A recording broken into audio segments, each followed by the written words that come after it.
Hey guys, BuildZoid here, and today we're going to take a look at the results of my 10700K overclocking. So as you can see, right now it is running Prime 95. It already ran IBT for, it actually spent a lot more time running Prime 95 than it spent running Intel burn test. But yeah, so here, this is 26 loops of Intel burn test at just under a minute for each. So, you know, probably around 25 minutes of Intel burn test, which, really I should have run an hour, but I also ran, I think Prime 95 has been running for like an hour and a half at this point. So, I'm just gonna stop all the workers and it'll tell us. And torture test 53 hour, 26 minutes, yeah. So, a couple more minutes, I should have maybe run, I should have run like 50 loops instead of 26 of Intel burn test, but also just passed a bunch of Prime 95 for an hour and 26 minutes. So at this point, I would consider this, I'd daily this. Admittedly, the one last thing that I should run on this setup right now is I should also run HCI mem test, but I'd be very, very surprised if this crashed. So, yeah, so this just finished running. So for Prime 95, the settings I used was 32K FFT size all the way up to 160K FFT size with 1 minute, or is it 2 minutes? No, I should have been 1 minute. Actually, it looks like I had it set to 2 minutes per loop. Right, that one's 29, then 30.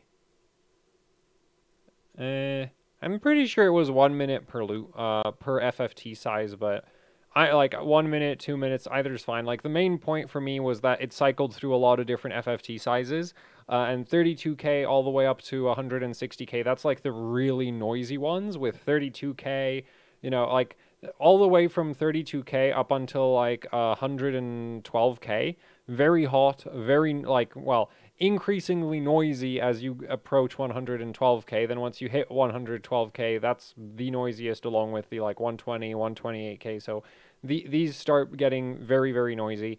And so yeah, I just, let it run through that for, just cycle through those a couple times. Then IBT was running 10 gigs of memory, which is why I'm not really too fussed about the fact that I didn't run HCI mem test on, why that I didn't run mem test on this, but I should still run for 400% of mem test, because the thing is just if you even enable an XMP profile, there's you should run a mem test just because you might get defective memory sticks, or your memory controller on your CPU might not handle it, or your motherboard might screw up some subtimings or something. So you should always run you should always run a memory stress test if you're not running auto, even if you're running JADEC specs, you should do a memory stability check, just to make sure that the memory isn't defective from the factory, because that can occasionally happen.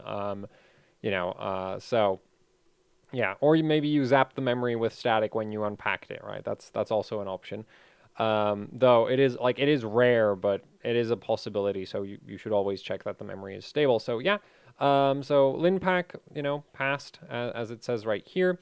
And then we've got Prime 95, which no errors, and hardware info also didn't pick up any errors, right? We have 0 total errors down here in the Windows hardware errors. So yeah, I would consider this a very I'd daily this. Literally, if this was my daily system, actually with these current settings, I'd happily take my operating system out of my daily and my hard drives and stick them onto this motherboard and my GPU, and then complain about how unstable AMD drivers are. Anyway, that would be quite an upgrade for me to move from my current system to this. But anyway, I need this for testing, so I'm not going to do that. Plus my the thing is, I don't really do anything that intense on my daily system, so I don't need an upgrade.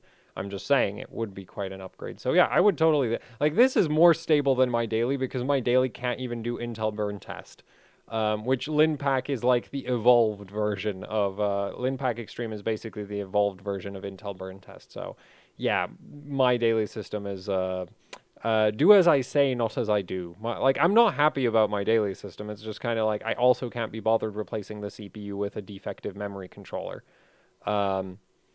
So, Anyway, so that all ran through. In terms of temperatures, the CPU was maxing out at 98 degrees. It's gotten quite a bit warmer here. Like today was especially warm, and it's probably going to be even warmer tomorrow. So I'm kind of happy that I did the stress testing today.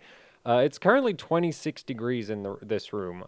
So yeah, like which I consider pretty damn warm. Admittedly, I've also experienced well over 30 degrees, but at that point, it's like over 30 isn't that's not warm anymore. That's just melting humans. That's awful. So yeah, 26 is pretty warm. And so throughout all of the stress testing, max temperature reached 98 degrees, which is fine. Especially, like, depends on the usage scenario. If I actually intended to use the machine for, well, actually, nah, this is fine. Like, this is fine, because the thing is, I don't, like, even video encoding isn't going to get as hot as, like, LinPack or the Prime 95 settings that I was running. Or at least, I'm not sure. Like, I don't actually do it. It's funny, I'm a YouTuber, but I don't really do any video encoding. So I actually don't know how hot it would get, but I would assume that it wouldn't get this hot. In terms of the voltage, we are kind of up there, especially at idle. It idles at like 1.46 volts, which, yeah, that's pretty borderline. The CPU's not great, but, like, I'd tolerate this.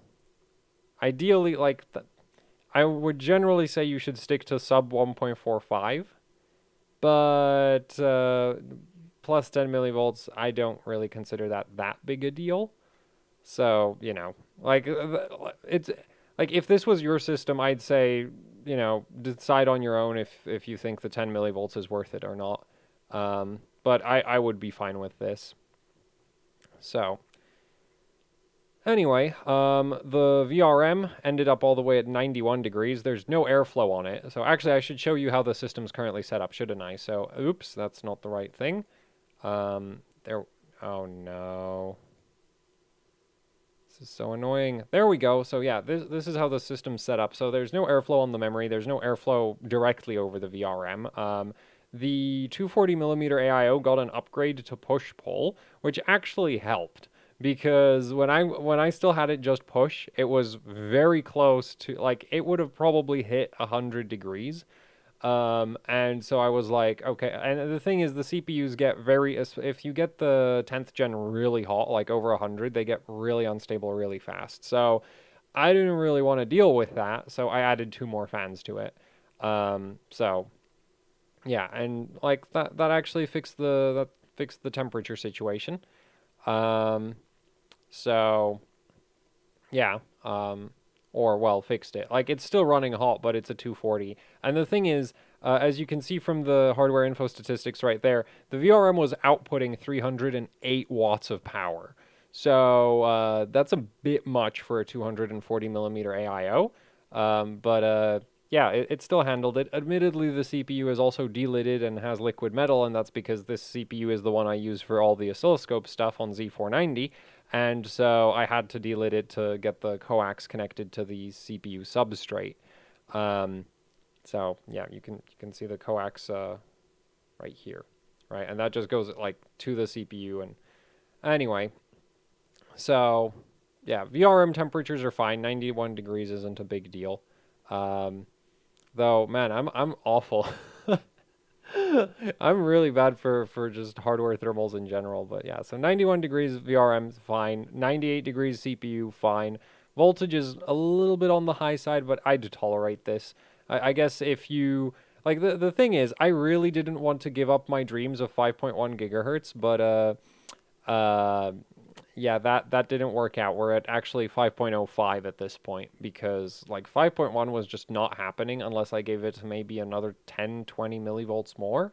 And that's where it's like, okay, you know what? No, I am not giving it 10, 20 millivolts more. Full load voltage is completely acceptable, though, right? Like, full load voltage is, where was the VRV out? There we go. Like, wait, minimum 1. No, that's the wrong sensor. Yeah, so minimum voltage under full load is like 1.3 volts. So, yeah, that's fine. And then the idle voltage is just a little bit high. But like the thing is, at idle, your CPU isn't really doing anything. So the higher voltage doesn't do as much harm from like an electromigration perspective. So, and in terms of like purely voltage driven degradation on Intel CPUs, as far as I know, that happens at extremely high voltages. So, yeah, we're well away from that, and you know, there's a lot of E-droop on this, right? We have 150 millivolts of droop going between the current VR. I mean, let's just do a Cinebench run. Which one did I open? I think that's 15. Oh no, that's 20. Yeah. So if we just run R20,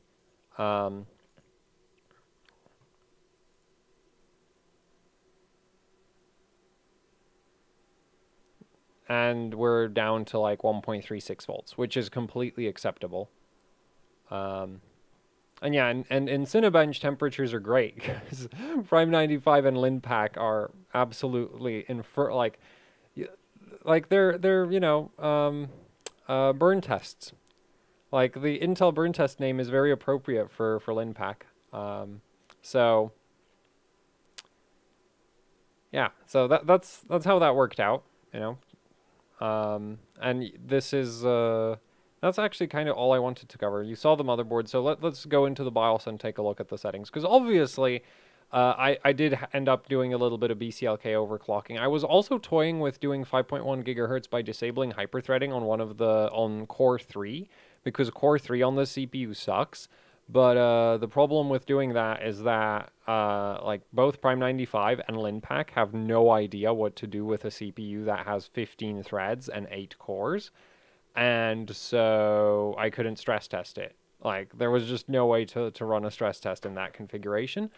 So since I couldn't do that, I didn't do that, and I ended up with the 101, 101 megahertz BCLK, along with 50x ratio for the core, 4.6 ring. So we're running like 4.64 ring clock, 5.05 gigahertz core clock. And this is like, if you're a beginner, I wouldn't recommend you do this, but I did it because I'm me. I actually like the 1% memory overclock. It actually causes way more issues than you would expect.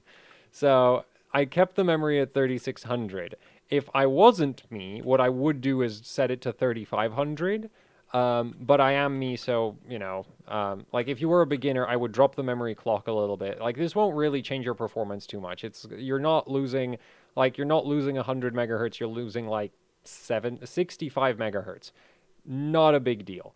The problem that happens with what I've done, where, you know, I take 3600 and do 101 BCLK, is that if we go into my advanced memory settings here, you'll notice that I've actually locked the RTLs and IOLs, because when I didn't have them locked in, the board would occasionally train with one of the channels with like IOL 15, which completely torpedoes memory performance. And so that wasn't okay. And so I spent... So basically, I retrained the board a bunch of times to get the RTLs correctly. So I basically trained at 3500, and then I stepped it back up to 3600. And also, I was using significantly more system agent voltage, because that can sometimes help with the memory training. So I did lower the system agent voltage eventually, but like I lowered the system agent voltage back down to 1.3. It's not like I had to. I only bumped it up to 1.4, which is still perfectly safe for long-term use, but... yeah, the thing is, I didn't really want to deal with the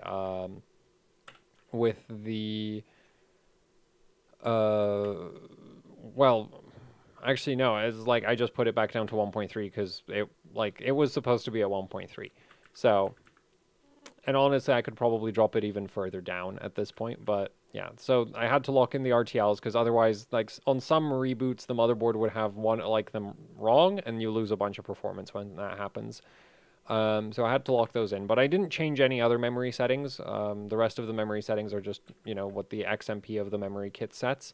I did bump up the memory voltage to 1.5 volts, because again, it's a 1% memory overclock. It shouldn't really cause any stability issues, but it screwed up the RTLs. So, you know, I set the memory voltage to 1.5 volts. I set the training voltage to 1.5 volts.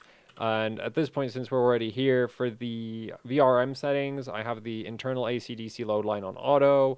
Load line calibration is standard. VCore protection is 400 millivolts. VAXG protection for like maxed out protections, maxed out current protection. Auto on the switching frequency because there's really no reason to change it in my testing so far.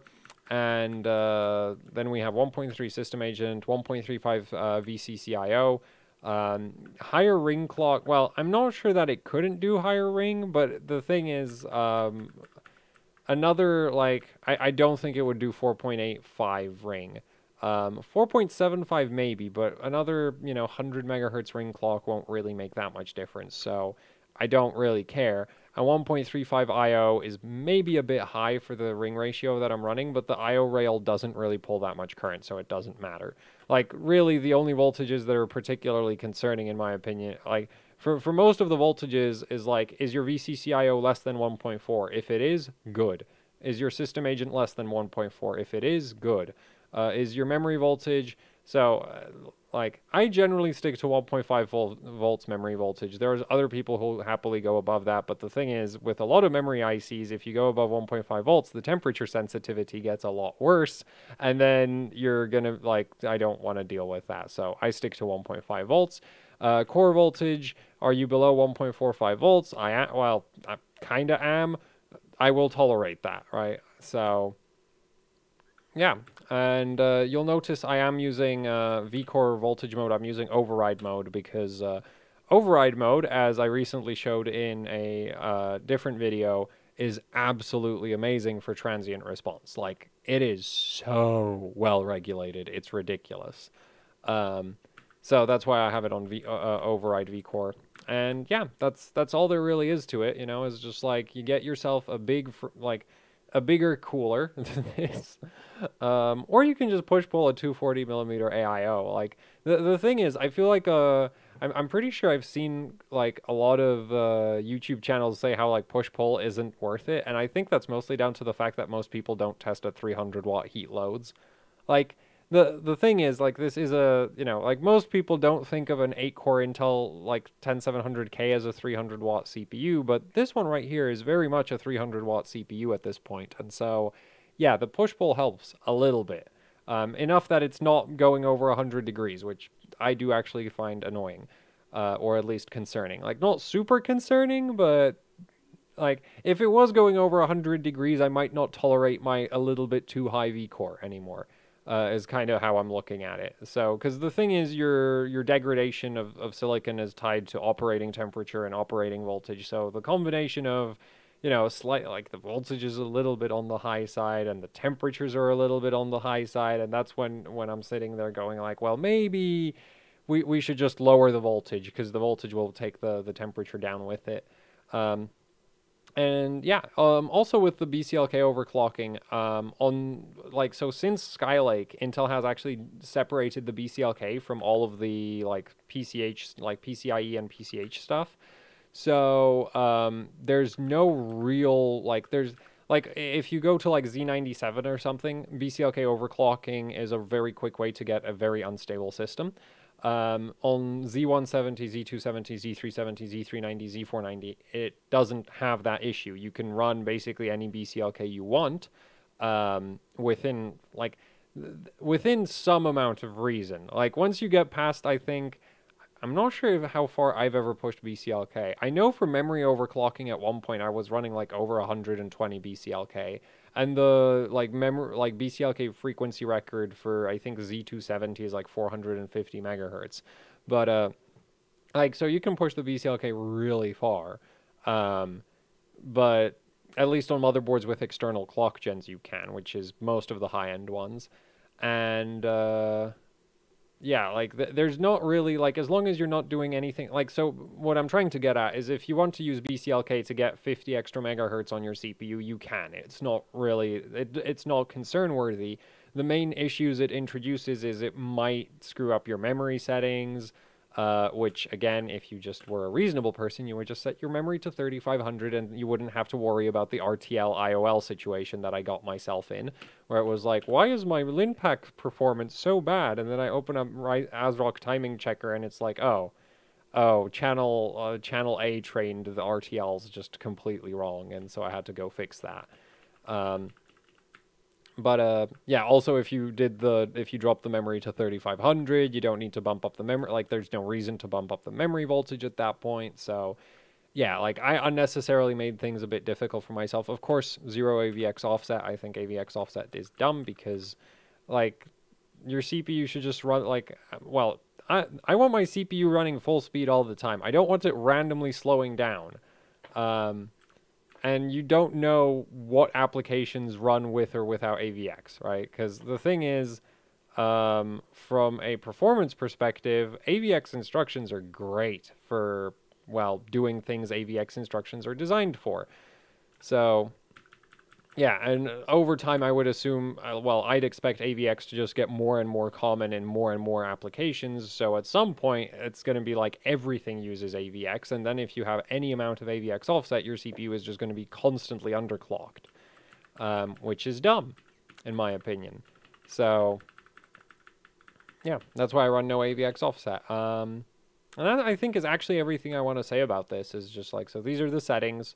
You know, it passes LinPack, it passes Prime 95. I should have probably run HCI mem test, but I didn't want to spend, like, I already left this running, like, it already did like 4 hours of stress testing, because the first time, right, like, this is the annoying thing with the memory thing, is I actually ran LinPack and Prime 95 to completion, and then, or no, I ran Prime 95 to completion, and then I ran LinPack, and I realized, wait a minute, LinPack's running kind of slowly. And that's when I realized that the memory was screwed up. So, yeah, I didn't really feel like spending another, 2 hour, like hour or two waiting for HCI mem test to reach 100, like 400% coverage. So, yeah, taking a little shortcut there, but ultimately, if it didn't pass HCI mem test, I would just go and lower the memory clock. Like, there's not too much to that at this point. So, yeah, that's the, and I keep grabbing the wrong thing.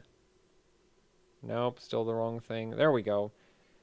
So yeah, that's the overclock of the 10700K. So now I guess I'm not sure that I'll test if the CPU does the same settings on every single motherboard, because the thing is, if the room temperature goes down a bit, I might be able to run the extra 50 megahertz. It was very borderline on the instability. Like, it would almost finish LinPack, and then it would just barely, like, it wasn't blue screening or anything. I was just getting like L0 cache errors in hardware info, which, as far as I can tell, you can get like stacks of those before you get any major, like, outright crashing behavior. So,